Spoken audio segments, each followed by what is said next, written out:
So moving on to question 8 now, we have, well, it's two parts. It's part I here, and then I here. They're both proved by induction questions. Now, part 1 is quite long. The second one's not quite as long, but they're both proved by induction, so they both follow the same sort of standard, procedure and basis. So let's have a go at doing this first. So we'll do part 1 first. Just let's keep it in order.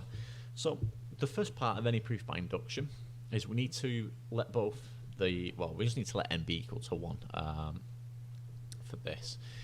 And if we do that, so let n be 1,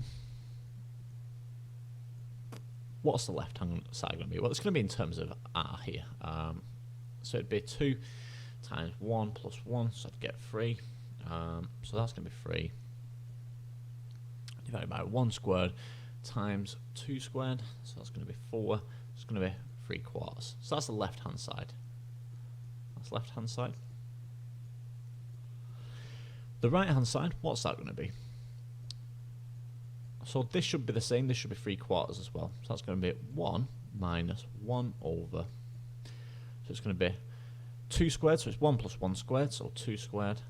So it's 1 minus 1 over 2 squared. So 1 minus quarter. So that's 3/4. Perfect so far.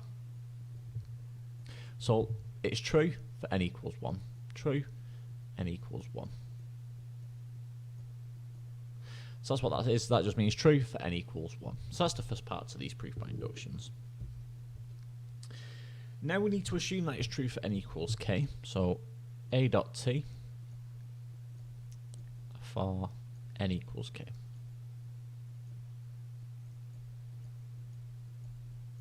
For n equals k. And we need to start following this up now with the n equals k plus 1. So we have to have a think about this. Well, what this would actually be now, so imagine I put k into here, n is k, right? So I'm going to get 1 minus 1 over k plus 1 all squared. K plus 1 all squared. Hopefully that's, you agree with me there. Now what I need to do though is consider adding the next term here on this left hand side. So this would be the k plus 1 element now. So we're going to add that onto this part here as well. So we're going to plus, so imagine you subbing k plus 1 into the r's here. So it's going to be 2 lots, so it's 2, well it'll be 2 times r, so it's going to be 2 times k plus 1 now. K plus 1 plus 1. And that's divided by, so it's r squared, so k plus 1 squared.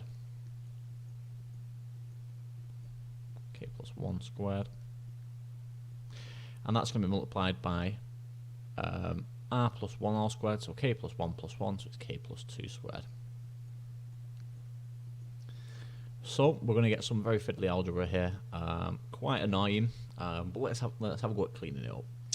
So what I can do straight away is multiply through by the k plus 2 here in this denominator. So we're going to get these over a common denominator, and I'm going to factor them out. So what it's going to look like now, so it's going to be 1 minus, so we're going to put a bracket here, so it's going to be k plus 2, that should be a bigger bracket actually. So if we do k plus 2 all squared, k plus 2 all squared, so that's going to be divided by the same denominator now, so it's going to be k plus 1 squared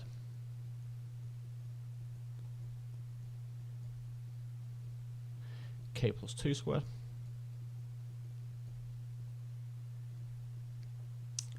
And then what would we be taking away? So we'd be taking away the right hand side now, so it'd be minus 2 times k plus 1 plus the 1 at the end. K plus 1 plus 1. Like that. So again, the algebra is just going to keep getting fiddlier and fiddlier. What you need to do now though is simplify the numerator. So what you should do is expand this and then subtract this part off here at the end. So what you should get next is 1 minus, so again I'm going to do it in a big bracket, it's going to be 1 minus k squared plus 2k plus 1 plus 2k plus 1. And what's the denominator going to be? Well, the denominator is going to be the same for now. K plus 1 squared, k plus 2 squared, k plus 1 squared, k plus 2 squared.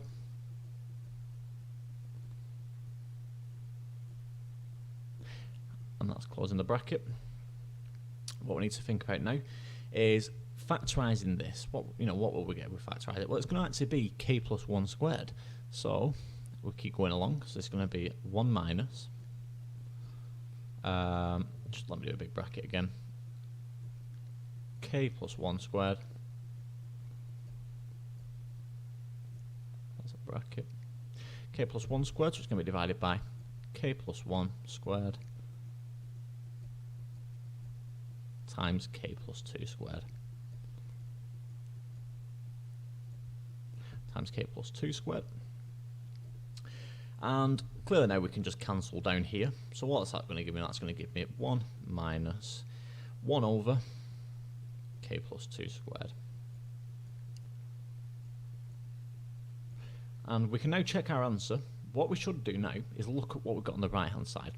So if you put k plus 1 into here, what would you get? So 1 minus 1 divided, so where the n is, k plus 1 plus 1, so it's going to be k plus 2, and it's L squared. Perfect. So we know that's correct. So therefore, true for n equals k plus 1.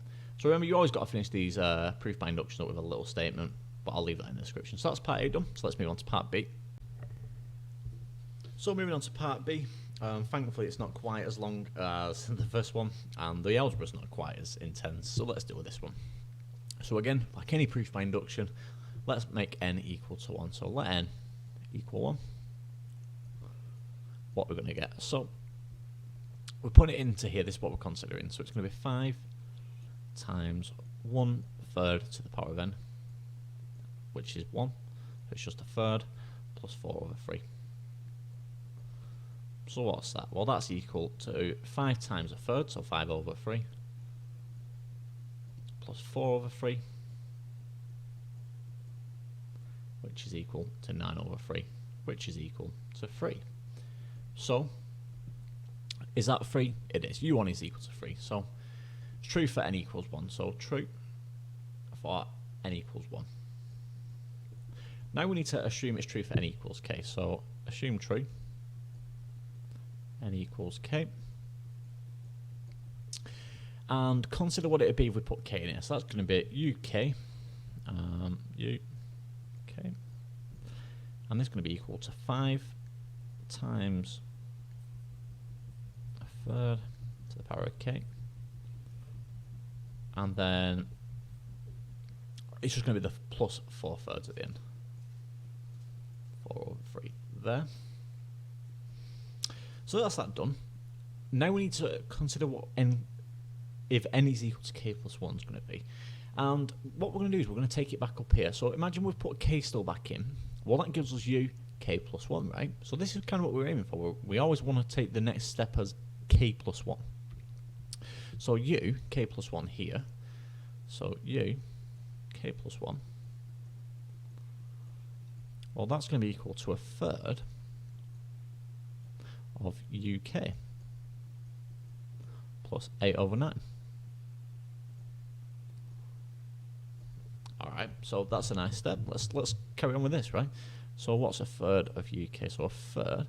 Well, UK we've actually just worked out as well. So this is what UK is. So it's going to be a third times 5 lots of this.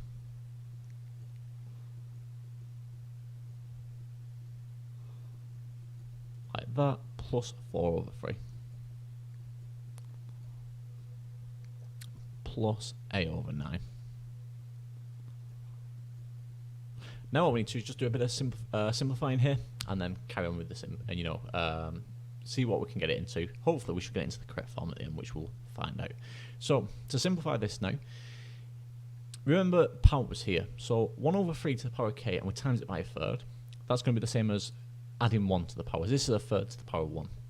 And because this is 5 times this, it's just going to be 5 lots of this to the power of k plus 1. So if we do that, what I'm going to get now is 5 lots of 1 over 3 to the k plus 1. And then we times this by a third, so 4 over 3 times 1 over 3, that's going to give me 4 over 9 plus 4 over 9.